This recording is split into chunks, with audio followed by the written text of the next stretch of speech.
Welcome back. Today we're going to talk about cardiovascular exercise. Cardiovascular exercise has a variety of benefits. It can improve our health, it can improve our fitness, and it can help with weight loss. So what is cardiovascular exercise? It's basically anything that gets your heart rate up and keeps it up. So we often think of cardiovascular exercise as riding a bike, doing the treadmill, the elliptical, things like that. And sure, those are examples of cardiovascular exercise, but also we can use non-traditional ways to get our heart rate elevated, even vigorous yard work, mowing your yard, for example. That's an example of something that we can do to get our heart rate up and classify as cardiovascular exercise.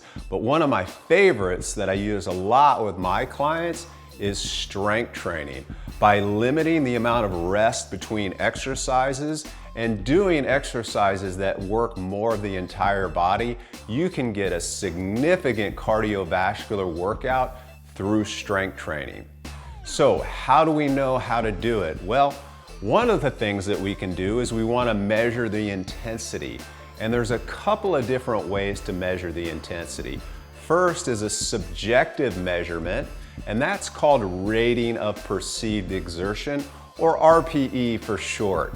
And so, for example, if we're exercising, we use a scale of 1 to 10. And a 3 would be light exercise. Okay, we're doing something, we're exercising, but it's light. Depending on your fitness level, it could be different things, but it might be going for a walk. Yeah, I'm doing something, but it's light. A 5 would be considered moderate intensity. And then an 8 would be considered very hard or very hard. And so those are kind of some guidelines that we use. So that's one way, the rating of perceived exertion, or again, RPE for short. Now another thing that we do is called talk tests. And that's basically, can you carry on a conversation? So for example, if you're carrying on a conversation, obviously your intensity is not that high.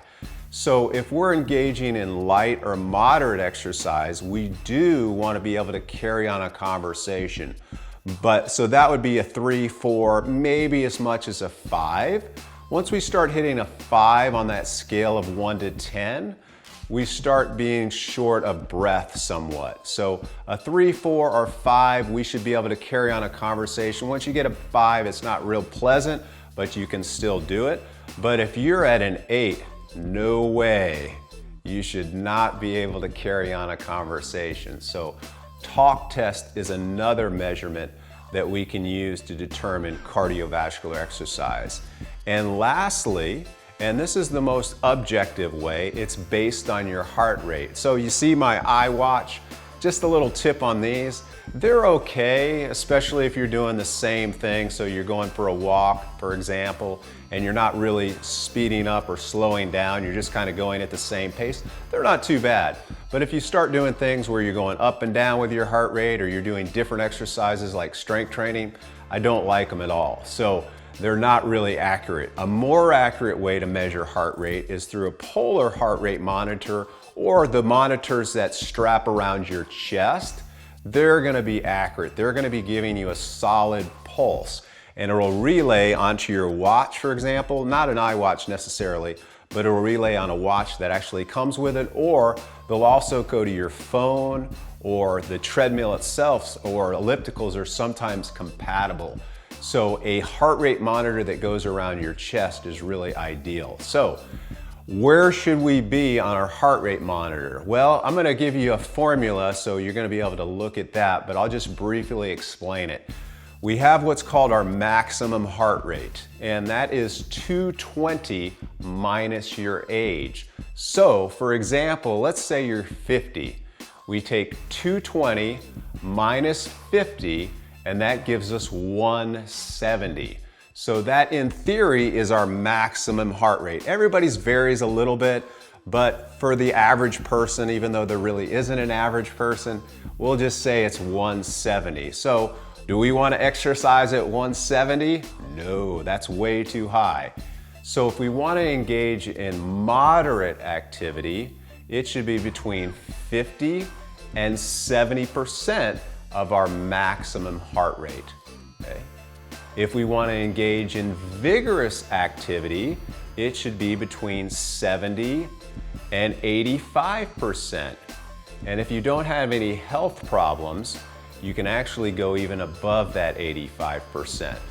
But a general rule of thumb is for vigorous between 70 and 85% of your maximum heart rate.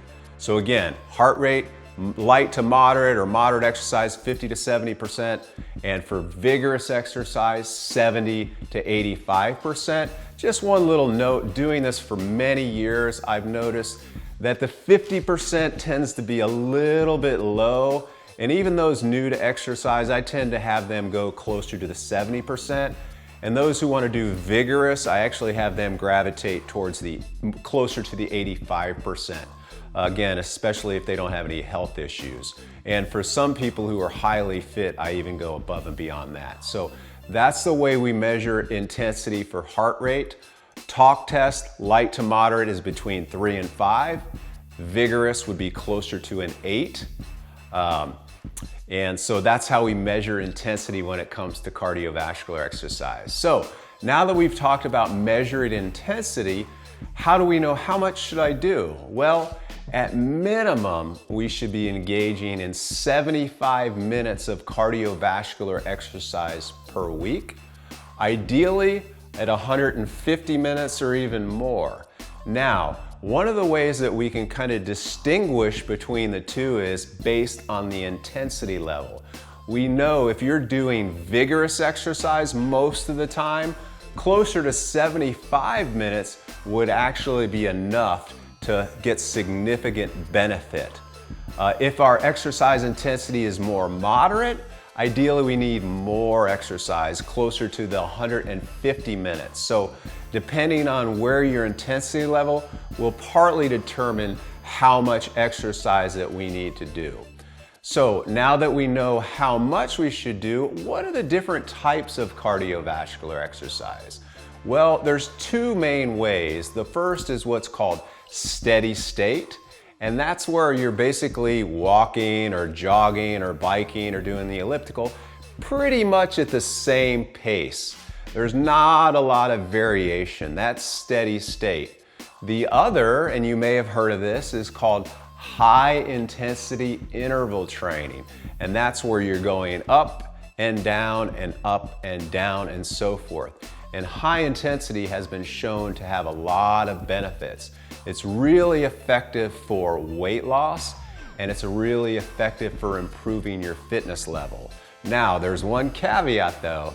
To get those benefits that I talked about, you really need to push yourself hard when it comes to the high intensity interval training. When you're really pushing yourself hard, that's when you're getting the most benefits in terms of weight loss as well as in terms of fitness improvements. So that's a little bit about cardiovascular exercise. Thanks for watching, and we'll see you soon.